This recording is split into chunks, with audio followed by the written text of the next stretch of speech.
Welcome to Subject to Power. I'm El Kamihira. Many who study this have stated, including guests on this show, that we're living in a sort of industrialized sexual exploitation era where women and girls, and I should add children and men to that, but mainly women and girls, are being fed into a global sex trade machine to satisfy what seems like a bottomless demand for both pornography and prostitution and every iteration in between. I think it's also fair to say that the industry, quote unquote, has been very, very successful in normalizing sexual exploitation and, like Gail Dines calls it, pornifying our culture. And we can debate the merits of sexual exploitation industries, whether it's empowering, like the Sex Work is Work lobby will have us believe, or whether it has damaging effects. But I find the discourse around it lacking and kind of meaningless because we so rarely hear the voices of people who are actually in the sex trade or have been directly touched by it.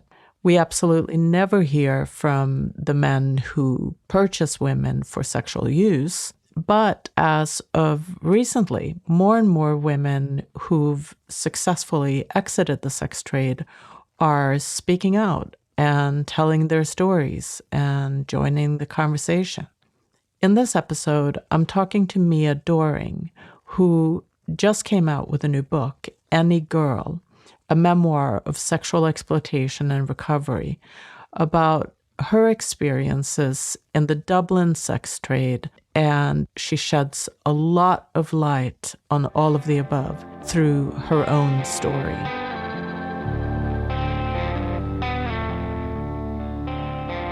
Your new book, Any Girl, a memoir of sexual exploitation and recovery.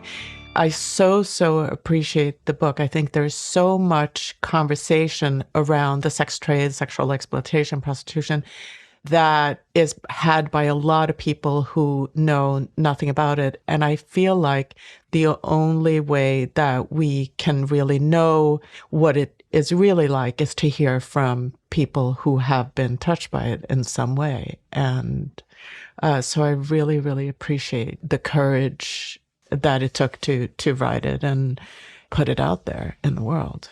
Thank you. It took a long time. It took like 10 years on and off to get the right book written. I wrote a couple of different versions of it. Yeah. It took a while to be ready to do it, yeah. Yeah. What pushed you forward? I think just there's a lovely quote, I think it's Maya Angelou, having an untold story inside you is the greatest agony or something like that. It was that sense of like, there's something wrong. I have to tell the story. I can't explain it any other way. It just had to be told or I wasn't going to be all right. Do you know what I mean? Yeah, it was a sense of like, more like a feeling like that I just had to do it. When I was struggling with deciding to write it or not or whatever, I'd be asking people, like, do you think I should write this book? And I had all my reasons why it would be a good idea. I was like, okay, well, it'll help this, that, and the other, and it'll do this, and it'll say fuck you to the other side and whatever. It'll be such a big fuck you to them. And then I was talking to my friend Julie Bindles. She's a feminist campaigner and I love her. We were in Berlin and I was like, do you think I should write this book? And I thought she'd tell me, yeah, definitely. And here's all the reasons why it would be great. And she said, you have to write it for you first. And I was like, for fuck's sake, like the last thing I want to hear. Like that, if I could be a martyr, that's great. Like, but if, you know what I mean? If I'm like sacrificing myself, then that's fine. But if it's for me, then it's real responsibility or something. And then the side effects are all the great things it'll do potentially, because we don't know what the book will do, nobody does. But it was a really good conversation. I'll never forget it. And then I kind of had to get my head around that. And then I was like, no, it is the right thing for me to do for me. And are you all right? Or are there... Not really, like, to be honest with you, like, Like since the book came out, I had this, I suppose my imagination was telling me when the book comes out, you'll be free. And then you'll be free of the past. This is all narrative in my head, no evidence to back it up whatsoever. But just like this is what's going to happen. You'll be free. You won't be tethered down by the past anymore. You'll be able to move in the world the way you want to move in the world. Like none of that's really happened. Do you know?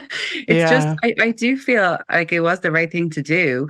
I suppose it's a bit like, oh, I really want to have a child and I'm going to have a child. And then you're like, oh, this is actually really hard work. You know what I mean? Like there's lots of love and everything and I'm really happy and I don't regret it, but it's also super difficult.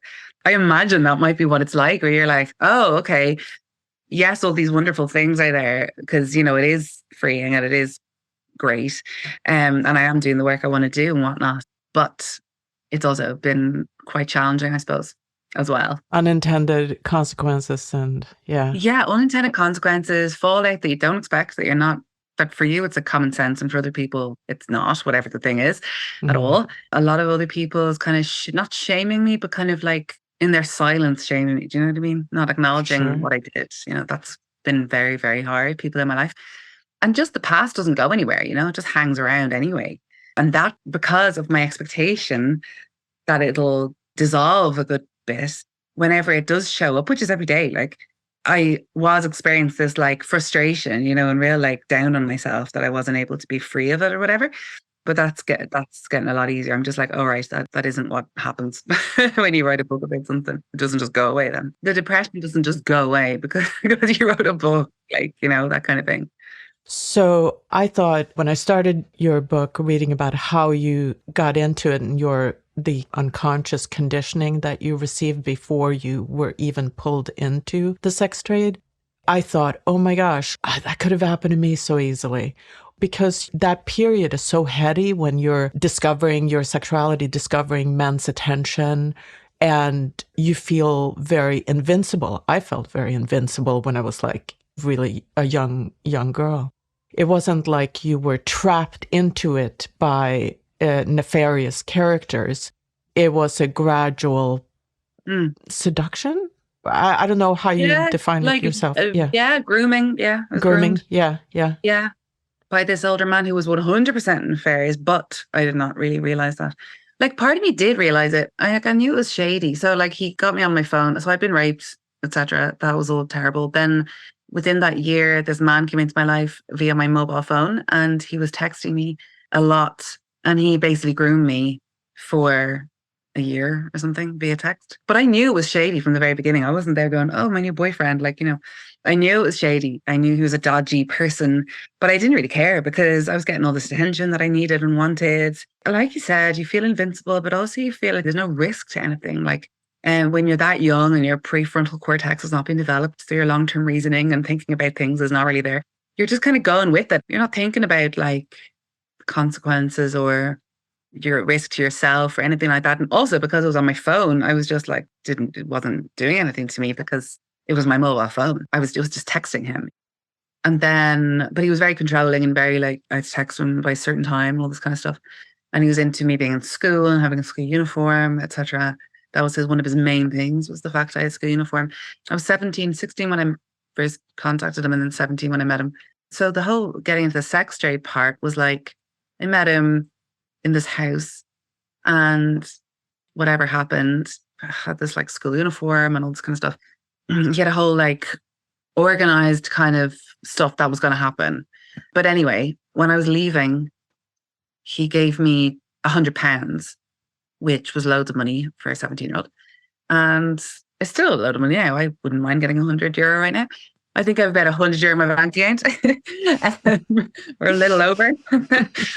But yeah, there was lots of money. And that's how much he wanted to bribe me to come back. I just took it and went home and I was like, that's great. £100 for doing really nothing really. Because he didn't have sex with me. So loads of things happened in that moment. One thing was like it bribed me to come back because everything was unconscious here. Like it just made me go, this is great. That was easy to get this. So it was a bribe to get me to come back, but it was also a silencer. So I could never tell anybody a man gave me money to hang out with him, obviously. Like unconsciously, I knew that, you know, I wasn't thinking about it. But obviously I wasn't going to be talking about it. And it made me complicit. So it made me be a colluder in the abuse that was happening because I took money for it. So there was a part of me that was complicit in my own abuse. That was all the things he was doing. And also it made tangible what I was worth to him. So my value, my sexuality having value was suddenly 100. Before then it was his attention. And then it became £100. And I really wanted to feel valuable in that way and feel wanted and needed and important and all that kind of stuff.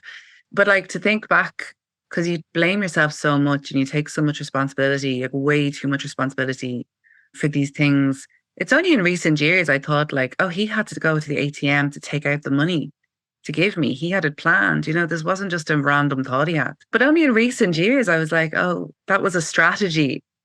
Because I was always like, okay, so the impact of the money was all these things on me, and really thinking about how it affected me and what I did in response and blah, blah, blah. And I didn't really think too much about like it being a strategy for him. Of course, that's how money got involved the very first time I met him. And then every time I met him for about 3 years, on and off. Like he was very sporadic in the background of my life. So it made it very kind of insidious as opposed to something very explicit. Because if it was very explicit, I think I would have, if it was very, very explicit harm, I mean, it would have been too clear for me, which is what happened to me way later then when I got out of the sex trade. But it was very, not subtle, but he'd drop in and drop out, the kind of way. And then he was taking photos of me, and he had this whole setup with a tripod and a clicker thing so that he could be in the photo while taking it. He got the photos developed, and he was into humiliation and this kind of thing, and telling me how I can never go into that pharmacy again because they know what I look like and they've seen all these naked photos of me and stuff. Because his thing was like me being naked all the time or wearing this little stupid uniform. And he'd take photos of me, do things to me. And that went on for a few years. Then he sent me to this old man friend of his who I just went. I was just like, okay, whatever you want. I didn't know it was going to be an old man. I mean, this guy had like white hair. And he was super friendly and super chirpy and super like delighted that I was there. And it was like a real job. It was like, I have to go there for a certain amount of time. I'm going to get a certain amount of money.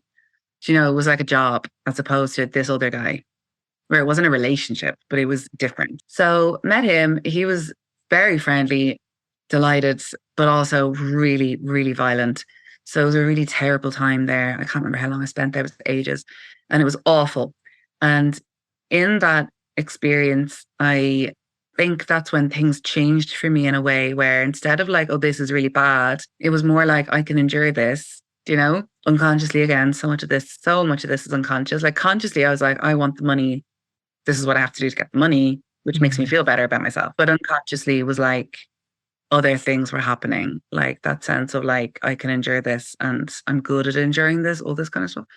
So my kind of self-worth was spreading out, just not just from getting the money, but like, yeah, being able to endure and being able to be however the man wanted me to be. This guy was super violent and I got out of there. And I remember telling the original man, like he was really rough and it wasn't okay. And he hurt me. And your man your man is like Irish slang for like the man. Call him Jay in the book. He was like, oh, I'll talk to him for next time. And I was like, oh my God, I don't want there to be a next time. Like I'd no autonomy here. I'd know like, actually, I don't want to see him again. Like that didn't even come up for me.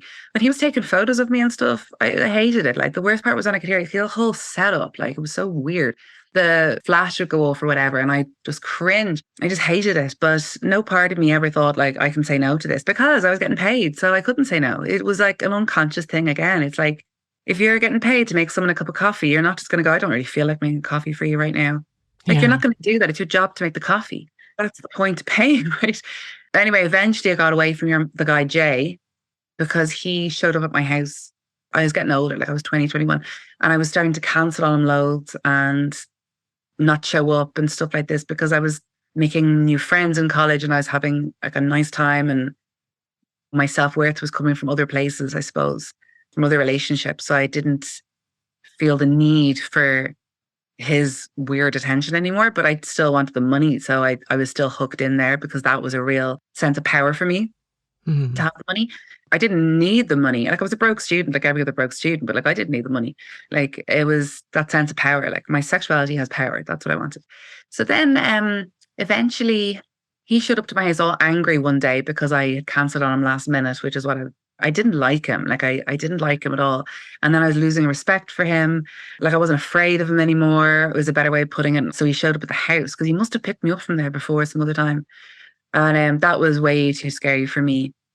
That was really, really scary. He grabbed my wrist and was like giving out to me at my whole door. And my housemates were like, what is happening? So that was really frightening. And that was the end. I never saw him again. I moved house to the like parallel street. Never saw him again, which was brilliant.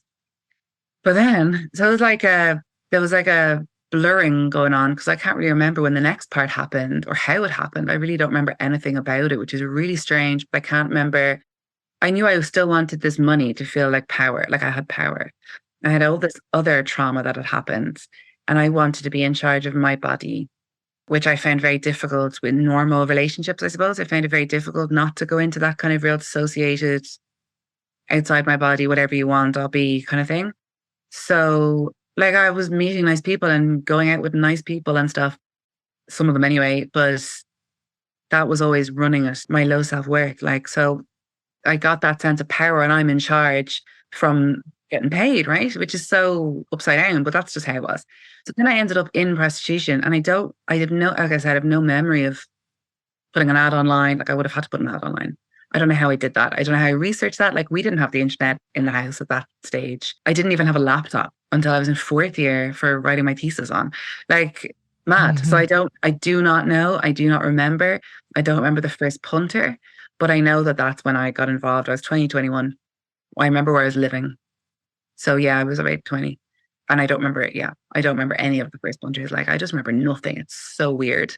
But that's how I ended up in prostitution. It's all unconscious. Consciously, I was like, I fancy money, but unconsciously was all this other stuff. Yeah, that you're now having to deal with in some way. Yeah, over the years, yeah.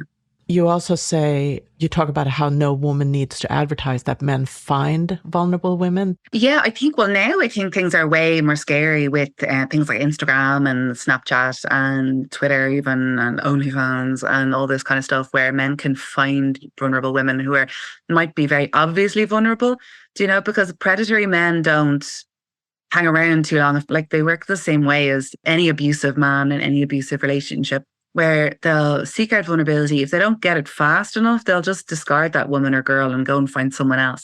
So like it's really easy now, or it might be a lot easier, I don't know, I'm speculating a good bit here, for them to find vulnerable women who kind of present as vulnerable online without even knowing they are.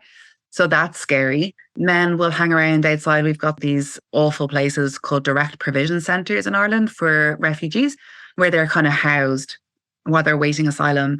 And they're just grim places. And whole families are shoved together in one room. It's just awful. But predatory men will drive around outside the direct provision centres and offer women money because they're aware these women are only getting like 20 quid a week or 30 quid a week from the government to like live. So they'll drive around and offer money or offer a man who's staying there to be the middleman. They'll say to him, we'll do a deal and you go get the women. So basically be a pimp for me to procure the women from inside. So this happens. But also, like, even back in the day when I was involved, before I was even involved, I lived near red light district and men would cruise up and down and look at you and say things out the window to you and stuff like that. And I'd just be walking home from work or whatever, Everywhere. There's so many of them. It's not like you have to look hard to find them. They'll find you. They'll find you. One of the things that strikes me when you were talking about the guy that groomed you is that how it was such an enormous difference of power between you being so young and him being an adult, and that you didn't perceive that, or like that's kind of what we miss as girls. Yeah, absolutely. You don't. Looking back now, like I'm 40, nearly into it. And like, as I was getting into my 30s, the mid 30s, and when I was writing this book, I was 35. I think I wrote it in the book as well, that I look at teenage girls around where I live and teenage boys around where I live, and I'm like, they're so young. And I couldn't imagine as a 35-year-old, because this guy was around, he was in his 30s anyway. I couldn't imagine. And these are boys who are like 17, 18 in the shop getting their sandwiches at lunchtime or whatever. I couldn't imagine wanting anything from them, in that way. Like it's just completely disgusting and alien to me, no matter how old they look, that kind of way. But you're not aware when you're a teenager. I don't think you're aware at all of your own vulnerability at all. And you're also not aware of your power either. So when something does happen, which it does, there's like no awareness. Well, for me anyway, there was no awareness that I could do something about it. So when I got groped on the train, did nothing about it. I got sexually assaulted in my car when I was about 17, 18. Didn't do anything about it. Didn't even tell anybody. And that was really awful. And it's that thing that you just have to also expect and suck it up. Adult male attention from passing cars or passing comments or whatever it is, even when you're wearing your school uniform. And that's just how it is. And then we've got this schoolgirl fetish, Yeah. costumes, madness, Yeah. like mad. Yeah, I don't think we're aware when we're teenage girls of our vulnerability or of our power. I wanted to talk about when people who haven't actually been in the sex trade or have experienced it directly talk about it. It's a lot about the violence and the risk, but in this day and age of sex work is work, I think the unwantedness, the unwanted sex, the fact that it's unwanted is very unattended to. And you do write about that a lot. And I just wanted to get how you think about that. Yeah, I think people are willfully thick about this and willfully ignorant about it. I don't think it's like people don't understand. I think if people thought about it for 2 seconds or tried it out themselves, they'd understand it in seconds. So like, I don't really buy it that we're like, oh, people don't understand. I'm like, well, think about it for a second and you will. Like, it's not that difficult a concept. If you're paying somebody to have sex with you, then it can't be mutual sexual consent. And then people compare it to one night stands and stuff. And I'm like, okay, but when you have a one night stand, you're attracted to the person, right? You want to have sex with them. Yeah, they're a stranger that you just met, but you're attracted to them. There's desire. You're turned on. You're in the mood to have sex. There's a mutuality present. When you're paying someone to have sex, there's no mutuality present. So therefore, there is no consent. Oh, and then people are like, but it's like a job. Nobody wants to go to work. I'm like, but you're not having sex as part of your job. So stop comparing selling a car to having sex. Do you have to have sex with the man who's buying the car? No. Then it's not comparable. Like, I hate it. Either sex has innate value or it doesn't have innate value. Either sex is a product or it's not a product. We don't get to have it. Well, in this context, it is a product. We don't get to take away the physiology of it, the impact of it, the nervous system response to unwanted sex. Then we downgrade rape into just somebody punching in the arm. Do you know what I mean? If sex has no inherent value or inherent anything, why is it traumatic then to go to get your first smear then? Why is that difficult for people, for girls, if it's just a body part? Like, Yeah. do you know, I hate it. And it makes zero sense.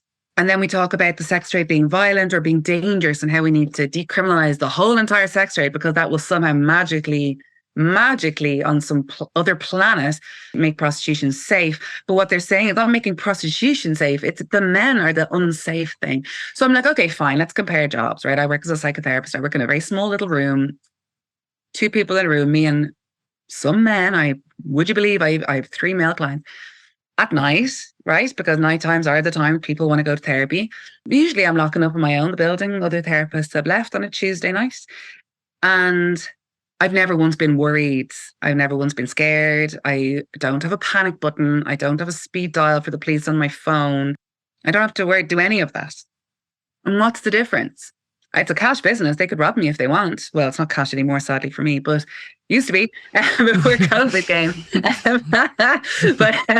Yeah, I have cash on me and hundreds, nobody's tried to rob me. Nobody's tried to beat me up. Nobody's tried to rape me. No male client has tried to do anything apart from do psychotherapy with me. What's the difference? It's the clientele. It's the men. It's the men. Why are they raping and pulling hair and smacking and not using condoms and all that kind of stuff? It's because they're paying to have sex with you the way they want to have sex. That's the point. But you can't compare if you're working as a secretary and part of that is having sex with whoever. Then we'll talk about comparing. But like until that happens, you can't compare. You can't compare sex and making a fucking coffee. Like, sorry, it's paid, so it's not wanted. So the body receives it as unwanted sex, whether or not you're saying to yourself, oh, "This is grand. It'll be over in an hour." This is the things I used to say to myself. I need the money. It's worth it for like 500 quid or whatever I was doing.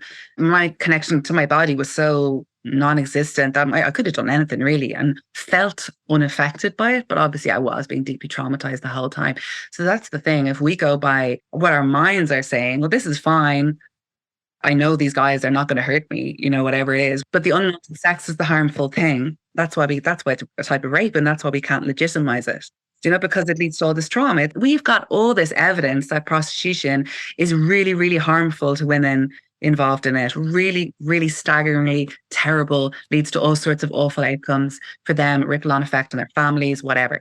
We all know this, right? We all know this. I hate having to explain this is why it's harmful. All we have to do is think about it for a second. Would I like to do it? No. Why not? There's your answer why it's harmful. Yeah. You even compare bad sex with paid sex.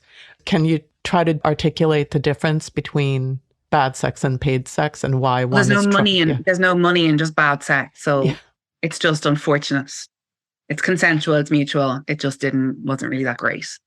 And maybe he turned out to be a bit of a prick, whatever, but you're not getting paid. So you have autonomy, you have agency, you have the freedom to choose. You don't have freedom to choose when you're getting paid. You don't. You just don't. You don't. Like, you can't say no. I mean, you can wheedle and be like, oh, if you're having sex with somebody that you're a bit afraid of, and you're kind of like, I'm having sex with this person now, and I'd really like to get out of this. And you're not going to go, here, listen, like if I'm having sex with somebody that I trust and, whatever, I'll be like, here, listen, I'm not in the mood. Done, right? Easy. But with somebody that I'm a bit like, I don't know how he might respond, then I'll be like, oh, like, what about just whatever? Let's take it easy for a sec or whatever. I'll wheedle them and be very nice and kind, and so I don't annoy them, right? That's how it is in prostitution, where you're like, oh, please, why don't you put on a condom? Because then you'll have a lovely time and I won't keep nagging you to put on a condom. Ha ha ha. Like trying to make jokes and stuff, or whatever I'm trying to do, or holding my own hair so we can't pull my hair out, stuff like this. Like, and being like, oh, I'll just grab it, like all these ways where you're like trying to appease them, placate them, all this kind of stuff so they don't harm you. The nervous system has experienced that as disconnection because you have to disconnect to have that kind of sex. So it's traumatic, whether you like it or not. Like you can say, oh, I'm not traumatized. I like what I do, blah, blah, blah. I don't care. Your nervous system is getting traumatized. You don't know it is. That's right. And you talk about decriminalization.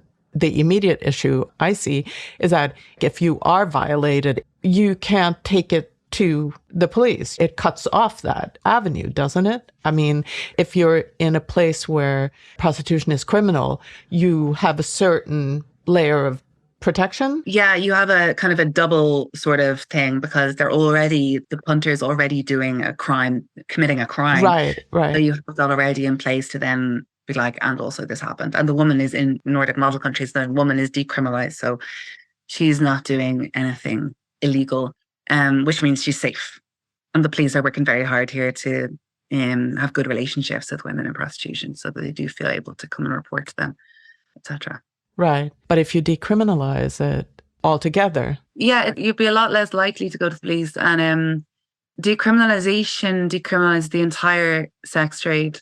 So it normalizes it, it legitimizes it, and then it therefore grows it, expands it. So if you're a trafficker, that's your like absolute mecca, is like a country where there's decriminalization because nobody's involved in anything there. And why would you need support services to help women in a country where sex work is work? Why would you need counselling services for women if sex work is work? If it's just a job, why do you need just to leave the job? I won't need support services when I leave being a psychotherapist, but you don't need counselling or any sort of services to help you survive. Like, that's why it's not a legitimate job, right? And it's not a legitimate hobby for the men. But yeah, that's why decriminalization is a disaster. Aside from all the legality of things, either as a society we're saying, yeah, it's okay to sexually objectify a woman, it's okay for men to do that, or we're saying, no, it's not. Like, we don't get to go, well, in some cases it is. No, either it is or it's not. Either it's a value that we hold or it's not a value.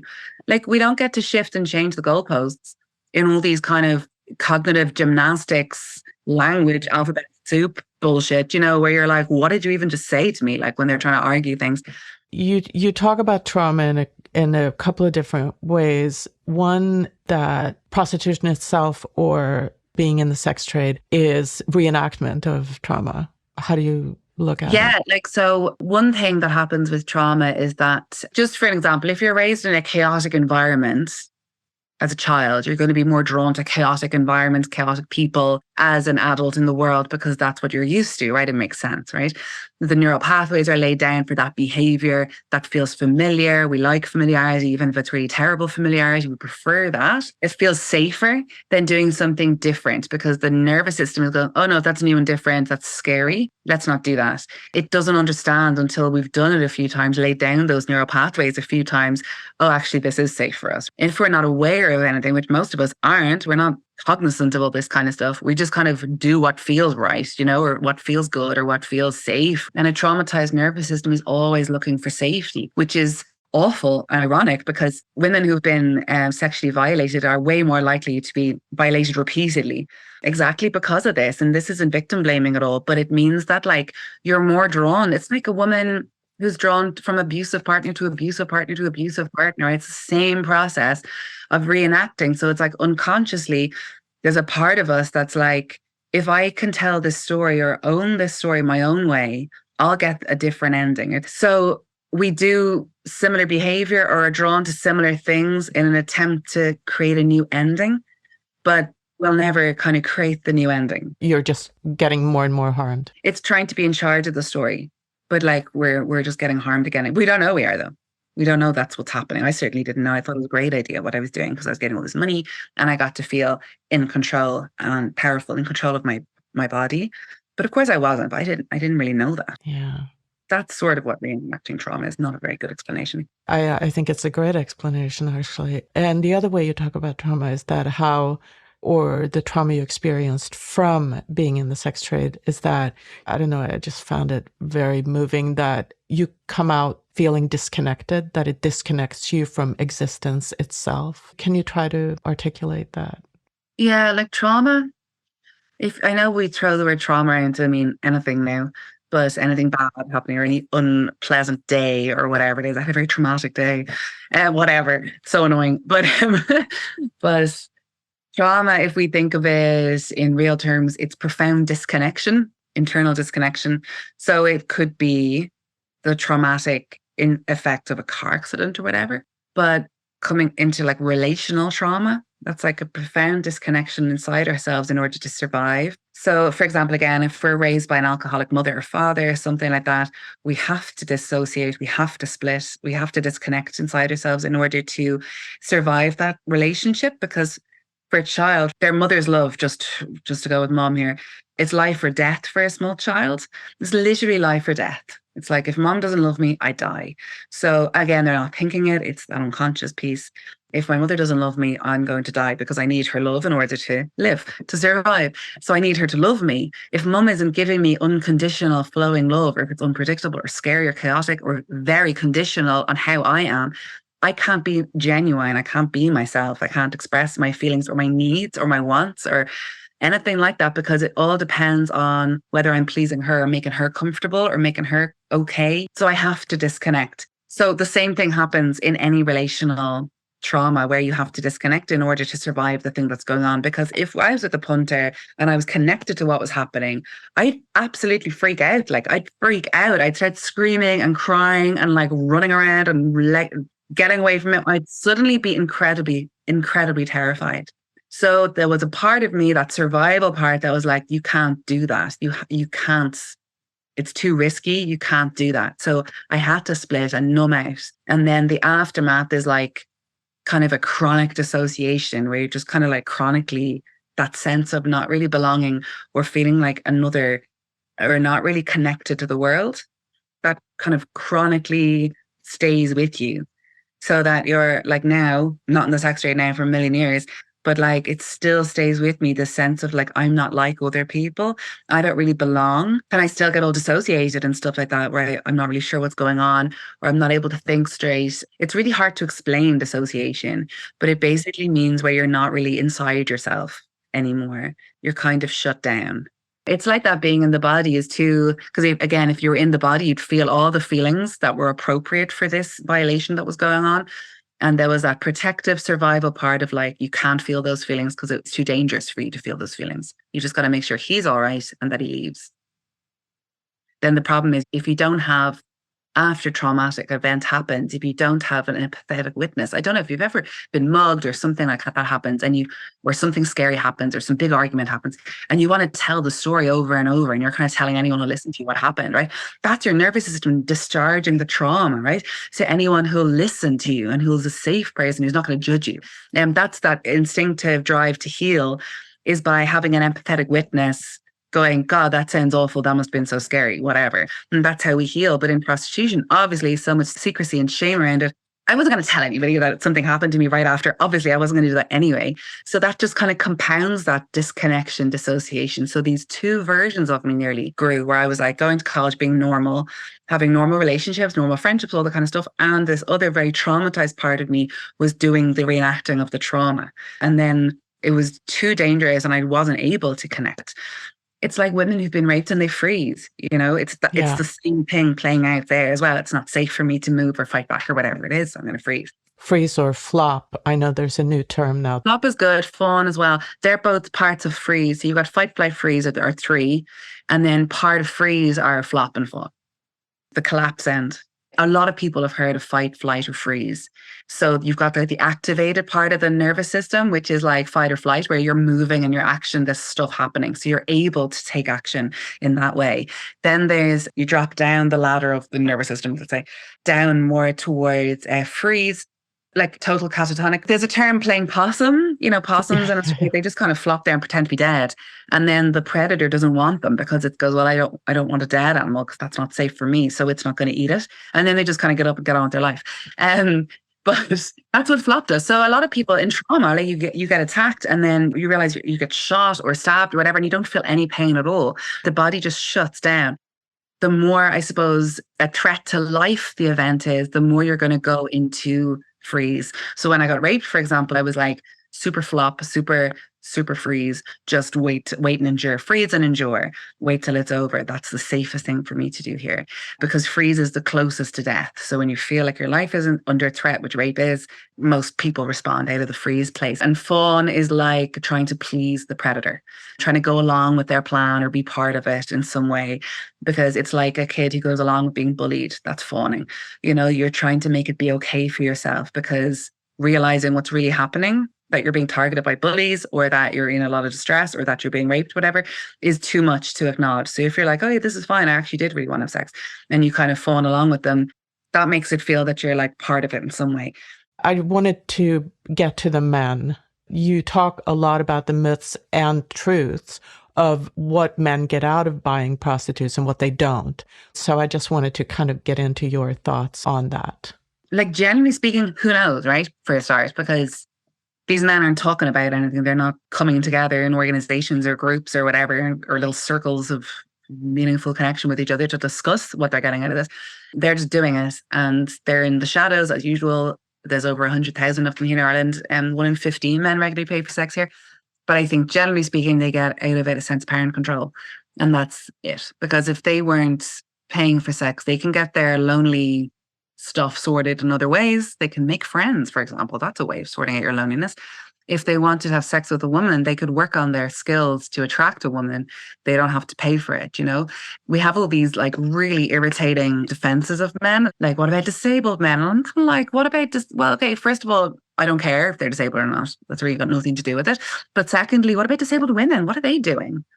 What about women who haven't had sex in 2 years? Like, I've been one of those women. I've somehow resisted, not that there's any in existence, hiring a man to have sex with me. Somehow managed not to go looking for that online, even though I wanted to have sex many times, for example. It's the money, the paying for it is the power and control thing. So if I pay you, then you have to be how I want you to be. And that gets them off. And then they write their reviews online afterwards, which gets them off a little bit more, to say like 5 stars for value for money or whatever it is, or 4 stars or 3 stars for physical appearance, because she wasn't as pretty as she was in the photos, or she's a bit older, fatter than it looks in the photos. All this kind of absolute bullshit. Yeah, it's power and control, I think, is the main thing. And then their excuses are, I'm lonely, I don't have sex with my wife, my wife won't have sex with me. I'm like, why can't you have an affair? Because that's not the deal they really want. If they really wanted to have sex with a woman who wasn't their wife, they could potentially do that. That's not the deal they want. They want to own the woman for half an hour, an hour. And they would not put it like that at all. And a lot of them are hilarious men. I enjoyed hanging out with a lot of them. But they're all rapists and they're all doing this and they're all looking for power and control. They want to have anal sex with you and they're not going to get it from their wives. They're going to pay some 23-year-old Romanian girl with no English to have anal sex. Power and control. Like I've said 1,000 times now, if it wasn't that, they could go and make, have a relationship with some woman who is into that. But they don't want to bother doing that when they can just force a woman to do it, because it is forcing. You call punters predators. They're all predators. They all know what they're doing. You don't buy that they are the loneliness or that there are other like needs-based things. That's not what's going on. Sure, they have needs, but we all have choices. We have our needs, sure, and then we can make choices to meet those needs. The choices are the problem, not the needs. Do you know? The choices are the problem. You can have helpful or harmful choices. Your needs are grand. We all need things. These men need whatever. Let's say for God's sakes, go on Tinder. Like, I don't know. But like, why are you? But that requires something from them. That would require something from them. Exactly. And they don't want that. They're lazy and entitled and selfish and they just want it all for themselves. They just want the woman to have to suck it up and absorb his shit, because that's what you're doing. If you're not looking at yourself and working on you and going, what can I bring to this interaction with this human being that I'm going to be intimately connected with? You're putting all that into the woman. And that's what prostitution is. It's like men paying women to absorb their shit and their trauma and their pain and their inadequacy and their crap and their selfishness and their everything. So it's not just like traumatizing because of the disconnection and the sexual trauma, but it's also traumatizing because you have to compromise so much of yourself just to get through the half an hour or the hour. You've got to smile when you really don't like the person, because they're not just paying an entrance fee to your body. They're paying you to be friendly and smiley and make them feel good in all the various ways, So that's why it's like a soul kind of killer. Yeah, you say that they know they're dealing with a traumatized person. And so what is that? Well, they're just rapists. Like they go into these apartments and they're like, she wasn't really up for it. Maybe she was sore or tender, or maybe she just didn't want me to have sex with her. Like, this is a direct quote from a punter. Then he wrote a negative review about that woman online. Like, they know. Do you know what I mean? I saw this quote online. There's this girl called Sienna who I follow on Twitter, and she's a sex trade survivor, and she writes really beautifully about her experiences. She was like a high-end, escort. I put it on inverted commas because obviously there's no such thing, like a call girl, like what I did. And she said, there's beautiful people on both sides of the exchange. And I thought that was such a generous and beautiful thing to say, because when I was writing the book, I found it very difficult to, like, on one hand, be like, these are ordinary men that we all know. They're our neighbors. They're our friends. They're our priests. They're whatever, right? And then also say, and they're all rapists. Do you know? Some of them are really funny. Some of them are kind. Some of them would give me a lift home. Do you know? Whatever it was. And they were rapists, and they know what they're doing and they know they shouldn't be doing it. Because in this whole world of sex positivity, like, why are the men who pay for sex not part of this beautiful sex positive movement? This like pro porn, pro OnlyFans, whatever. Why are they still in the shadows? Because they're ashamed of what they're doing, because they know it's wrong. That's why. They know what they're doing is wrong. Otherwise they'd be out and about talking about it. Do you know what I mean? Because they get absolutely mocked when they do come out. Rightly so. They get shamed. Rightly so. But I did find that difficult in the book to write about, like, my compassion for all human beings doesn't end. Compassion from a large distance, but like compassion just because it's a human being, I hold as a person of value, regardless, which is actually quite difficult to say, but it's true. And my compassion for that person doesn't mean it recognizes their suffering without letting them off the hook. And I think sometimes when you speak about having compassion, people interpret that as like, oh, poor things, hurt people, bullshit, let them off the hook kind of thing. I'm like, no, compassion is fierce. And it's going, I see you, I see your pain, and I see your choices around that pain. And I'm saying no. And I think that's compassion, is telling the truth. So that's what I was trying to convey in the book. But it was pretty tricky, because part of me wanted to go, they're all rapists, fuck them all. And then another part of me was like, and also they're human beings, and you've got to somehow describe the nuance of that without letting them off the hook. But at the end of the day, most women in prostitution are not like me. They're not like middle-class, college-educated white women, Irish. They're not, in Ireland anyway. They're not like that. They're mostly, the vast amount, 99% of them or something like that, over 90% are migrant women from Eastern European countries, mostly Romania and Moldova, who don't have English or have very little English, or Brazil is another country they're from. Most of prostitution is run by gangs. So the men who came to me, like I said, I'm a tiny little minority in prostitution, or I was.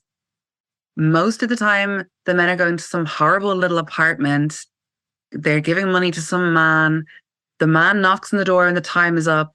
The girl doesn't want to look at him. The girl doesn't want to talk to him. The girl can't speak English. The girl can only say sex related terms like condom or no extra or whatever horrible terms she's learned to say. She won't make eye contact with him. She'll fake it with her hand. This is another review. He was like, she was faking it with her hand. And I finally copped on. Like, and that doesn't make you realize you're raping a woman, like bananas. But that's what pain does for them. It wipes away their conscience and it turns it into a product that they didn't get the product they were promised, right? Or she had English on the phone. Suddenly she had no English when I met her because it was a different fucking woman. Or it wasn't the same woman in the photos. Yeah, because it's a trafficking ring that you're dealing with right now. Like, obviously it is. Obviously. But instead of going, oh, I'll ring the police, they write the review on their phone afterwards of their disgust, their 2 stars for the experience, instead of like actually giving a shit about the women. That's what payment does. They're like, well, whatever, that's her problem. Like, I paid her. Do you know? They pay not to care. They pay so they don't have to care, exactly. Because that would take something of them. And what they don't want to do is have to give anything up themselves. They just want to dump it all in the woman. But it has to be a good enough thing to dump it into. Do you know, the kind of way she has to be smiley and friendly and happy, otherwise that's not good enough. Doesn't make him feel good because they're so inadequate. They feel so inadequate. They feel so shame-filled. They have to have a good mirror. So narcissistic people have to have, like, narcissistic supply is the term, which is weird, but that's the term, where you have to be mirrored back in a positive way by everybody around you. If not, then you'll get narcissistic rage will come at you. And like, we instinctively know that when we encounter these kind of people, and nowhere is it higher, I doubt, very much than in prostitution. They're narcissists, sociopaths, psychopaths. They're shame-filled people. Like, yeah. Otherwise they wouldn't be doing it, right? They wouldn't be doing it if they weren't. You talk a little bit about the men who scare you. You talk about men who don't scare you and that you get along with and can have an okay time with. And then you talk about the men that scare you. What's the difference? Well, I guess the men who were friendly and chatty and like weren't dickheads to me. I mean, this is not to say I excuse their behavior of paying for sex or that I wasn't harmed by that. I absolutely was. All unwanted sex is unwanted sex, but there's obviously a spectrum of how you experience that. Some of the men were, one in particular, this regular guy was super, just a really nice guy. Like, he was a carpenter and he'd be on jobs and he'd pick me up from wherever I was in town or in college or whatever. So he didn't scare me. I kind of knew he wasn't going to hurt me outside of what he was paying me to do. So there was a couple of them. Like, I only had a couple of regulars. So they were the best ones because you could relax, right, around them. You didn't have to hold everything tight and be braced for anything to happen because these are total strangers. You have no idea what they're going to do. You haven't had like a one night stand, maybe a couple of hours of drinking with them or hanging around with them or even half an hour, you know, where you're like, you get your nervous system. So the body knows things the mind doesn't, and the nervous system receives the other person's nervous system and is like, feels connected to them or feels like they're safe or whatever. And then we feel safer in their company. It's like if we're around someone who's real frazzled or highly anxious, we're going to feel really highly anxious as well. It's got nothing to do with the mind. It's the nervous system responding, right? So with him, I could relax because I knew inherently, instinctively, I mean, he was not going to hurt me. And there was a couple of them, but most of the time there was fear running through the half an hour or the hour, no matter what, because this was a total stranger and you had to be tensed for the unknown, I suppose. You had to be kind of always watching, always ready, always assessing, right? That's the word. You're always assessing. Am I okay? Am I safe? What's he going to do now? What does he want? You're trying to preempt his needs the whole time. So it's a very draining half an hour or an hour, and you're giving an awful lot of yourself. Also, the comparison with the job thing is interesting because you'd earn more for an hour of prostitution than you would for an hour of therapy. But I went to college for 4 years for therapy. Like, why is it $250 an hour? You don't need any qualifications to be involved in prostitution. But that's what I'm talking about. The cost is massive and therefore the price is high, right? Yeah, so you'd always be a bit afraid, basically. You'd be a good chunk afraid now, in fairness. Not a bit afraid. You'd be a lot afraid the whole time. And then there was a couple that were I was super afraid of. There was one guy who just, this is going to sound like nothing, but he just looked me dead in the eyes and he had black eyes. And you know, when you hear people saying his eyes turned black, I know what people are talking about after witnessing that guy. His eyes were black. He had to be a psychopath. Like, and he was looking at me, looking through me, looking into me. It was horrifying. And he didn't say a single word to me, not a single word. He didn't say hello.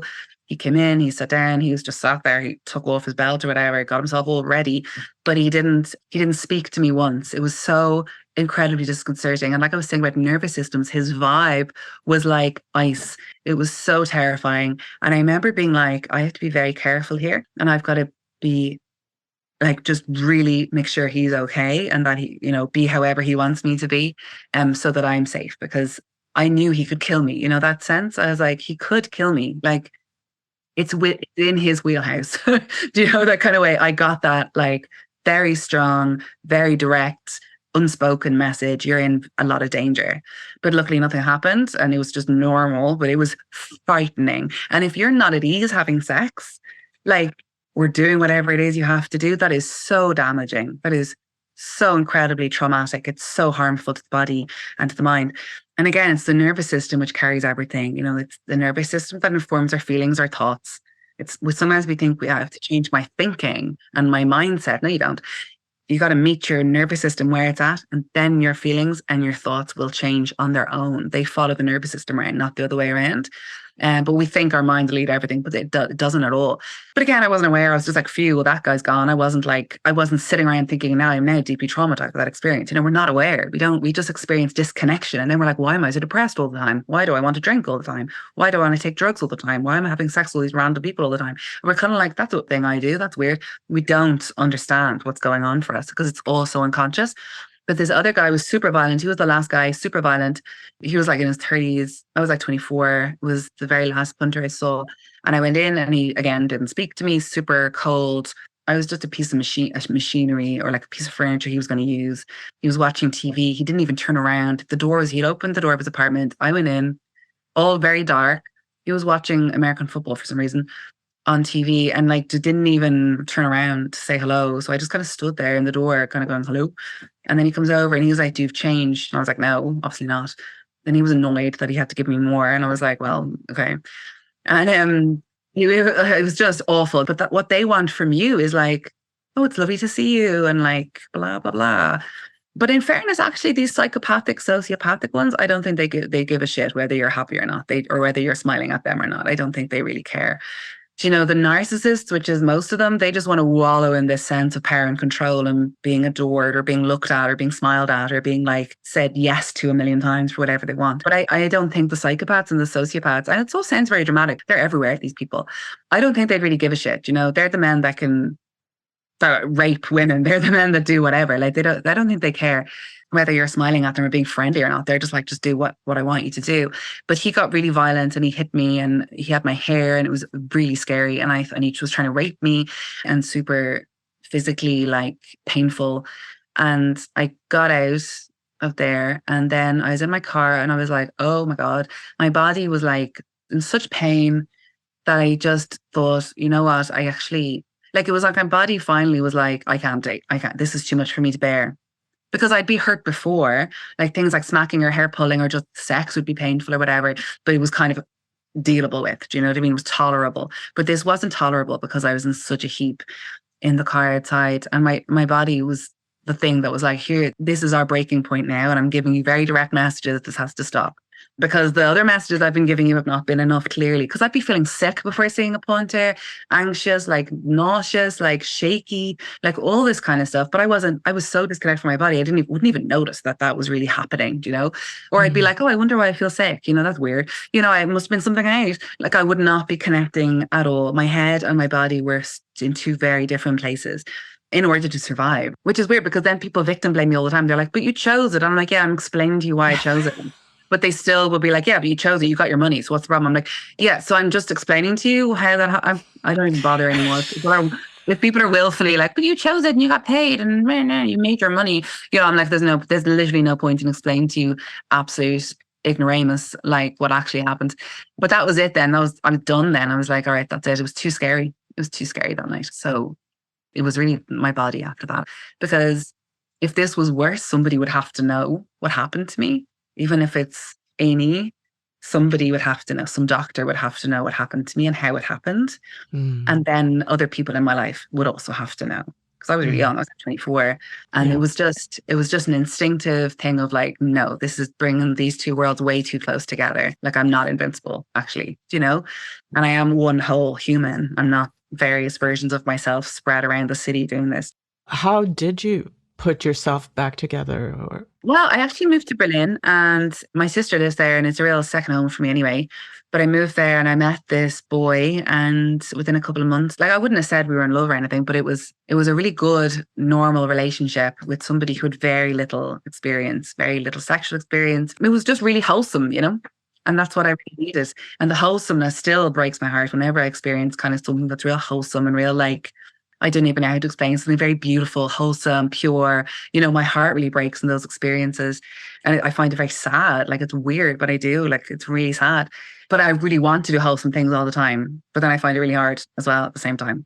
But anyway, it's so complex. Met him anyway, and he was the first person I told because I was getting gradually more and more angry and I was seeing things. So I was out of Dublin. I wasn't in streets. I wasn't in those neural pathways weren't there. So I was, or, the pathways of Dublin weren't there, so the familiarity wasn't there. Sorry for referencing neural pathways every 3 seconds. But that it is what it is. Oh, it's the real, it is what we're dealing with. Yep. It sounds mad, but it is. It is literally what's going on. And then I kind of had a bit of a breakdown when I was back here.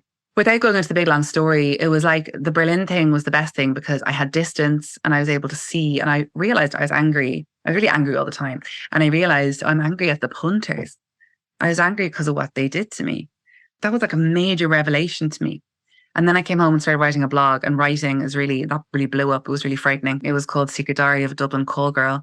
And I've deleted it now, but it was a huge thing. There was articles and newspapers written about it. And oh my God, the media trying to get involved and everything. And it was really intense. People trying to find out who I was. The punchers obviously hated me and were trying to Mm. find out who I was. And there was threats all over around the place. And my name was being leaked online and just awful things. Really scary, really scary. Now I could give a fuck now, obviously. But back then it was a very scary time and I was much younger and nobody knew in my life.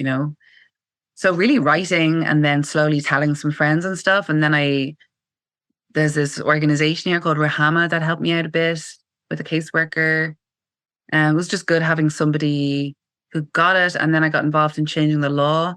And that was a really great place for me to dump all my trauma, all that traumatic energy into and I will now save the day single-handedly. So that happened. Yeah. Then we got the law changed and that was very emotional. That was 6 years ago, 2017. And then since then I felt very weird. And then I found a new therapist in 2018 because I was really lost and really I don't know what my purpose is anymore. And I don't know what my work is anymore. We got the law changed. Now what do I do? I had nowhere to put my stuff. But again, hilarious. I didn't realize it was trauma. I was driving all this. I just thought I need to figure out what I'm doing in my life. And then I was writing, always writing. And then the book. Yeah. It sounds like writing is like super instrumental to your healing. Yeah, I think so. Cause it's like, I'm not really into self-help or advice or anything, but I am into truth telling and telling our stories. Cause I think that's all you need to do is be like, this is what happened to me. Blah, blah. This is how I felt about it. Blah, blah. That's all you need to do. And then the person can be like, oh yeah, I connect with that bit, or that part resonates with me, or that's really moved me in some way. And there's no need for we have all the answers inside us. We just need to listen to ourselves. Yeah. And that's the crux of things because abusers want you disconnected. They don't want you trusting yourself, close to yourself, believing yourself. They don't want that. And trauma disconnects and abusers want you disconnected. And I write in the book, traumatized women are the best women for these men to use because dissociated women are the best because they're women that will not complain. They will not say no. They'll just endure whatever it is the man wants them to endure. And that's what you get in prostitution. It's like a trauma wheel. I don't know how else to describe it. Trauma machine. Trauma machine. It's a trauma machine. Yeah. It's traumatized people.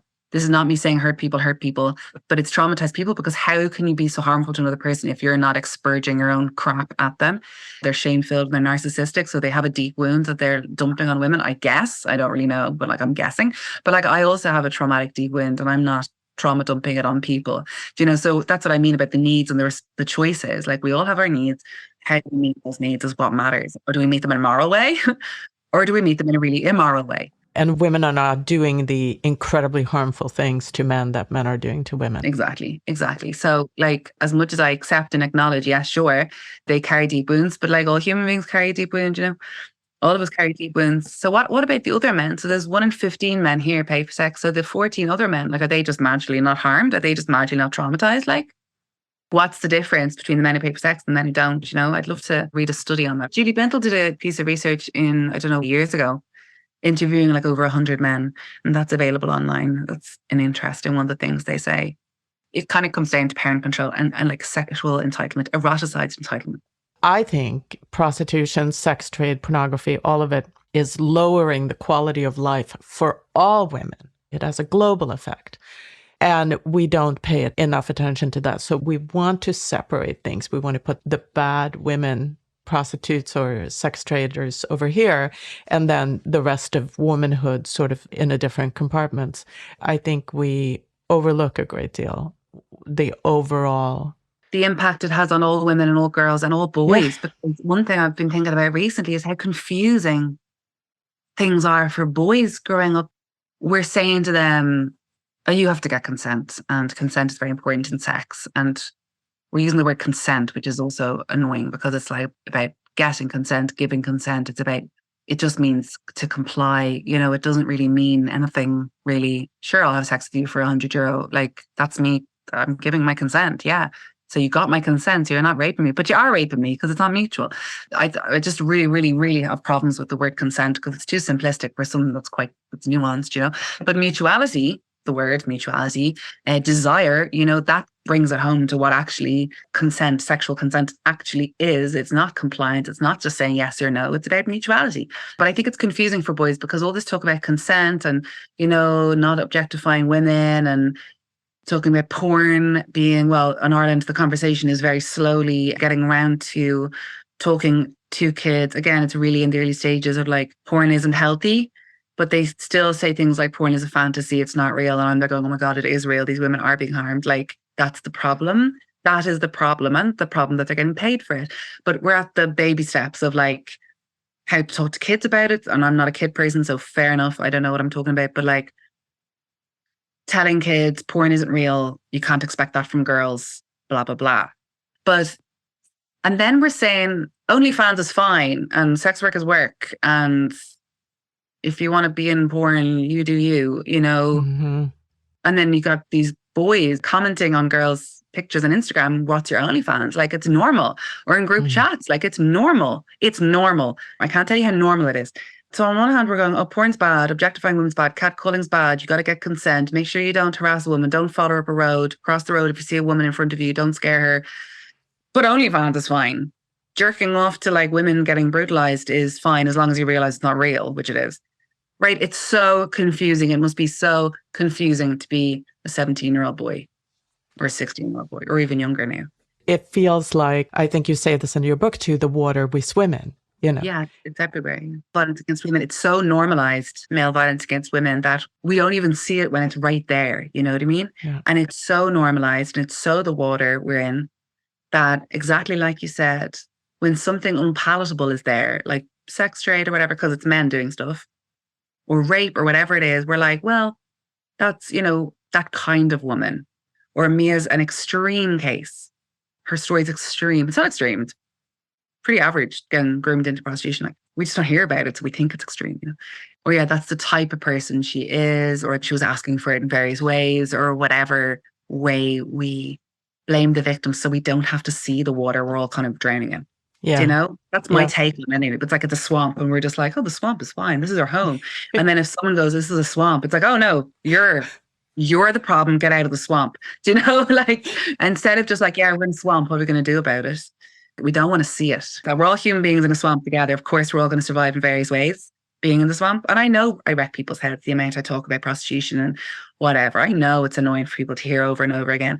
But like, I really appreciate it because I think it's the only way we'll have an honest conversation about what's going on. Exactly. And to be brave, it takes courage. And like, it's brave to have these conversations. It takes bravery to actually look at the swamp and go, this is a really frightening place we're in. actually. Yeah. We're not safe here. We're not safe because we want to be like, oh, I'm safe. I'm not that kind of woman. I would never get groomed. My children would never get groomed. How do you know? Like we don't want to see, actually, it's really scary and bad here. So it takes courage to see things clearly. That's why I dedicated my book to the truth tellers, because it's like, as a kind of a thank you to people that are acknowledging this is just what the reality is. It's okay. We can say it. Let's say it. Let's say Yeah. more of it. Yeah. Exactly. Yeah. Thank you so very much for this interview. I really, really appreciate it and enjoyed talking to you a lot. Thank you so much, Al. Thank you so much for talking to me.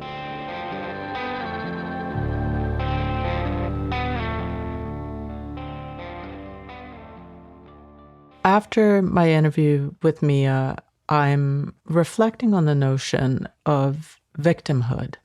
I think we have a problem with the idea of victimhood, like to name your victimization, naming yourself as a victim, especially as a woman, because we're supposed to be so empowered. Collectively, I think we hate victims. We don't respect them. Only weak, helpless people who feel sorry for themselves are victims. We want everyone to be a survivor. But I think if we can't name true victimization, we hide the perpetration. We invisibilize ongoing abuse and harm.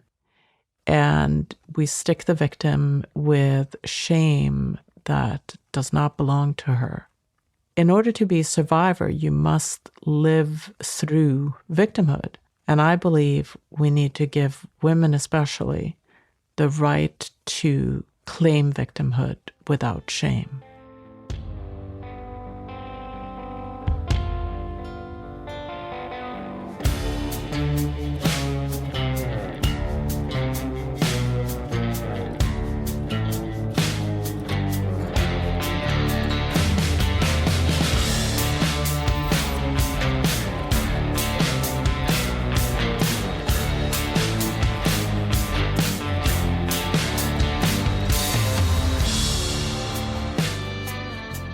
Thank you for listening to Subject to Power. You can find the show online at subjecttopower.com or subscribe to the show wherever you find your podcasts. I'd love to know your thoughts on these conversations, so please drop a note on the website or find us on social media. The best way to support the show is to rate and review Subject to Power on Apple Podcasts. It really helps other listeners find us. Subject to Power is written, hosted, and produced by me, El Kamihira. Audio engineering is done by Jason Sheasley at Abridged Audio. Cover art by B. Johnson, and music by Beware of Darkness.